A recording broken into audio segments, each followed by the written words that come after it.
كتاب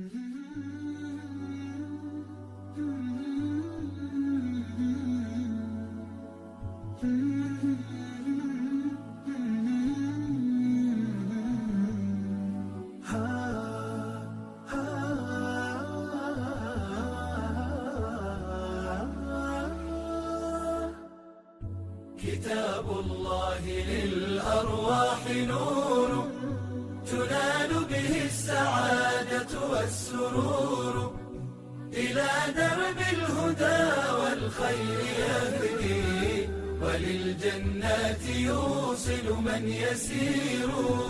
كتاب الله للأرواح نور. تبارك مودع البركات فيه، فليس لفضله أبدا قصور. فمن بركاته عقل سليم، ورأي صائب، فكر منير، ورأي صائب.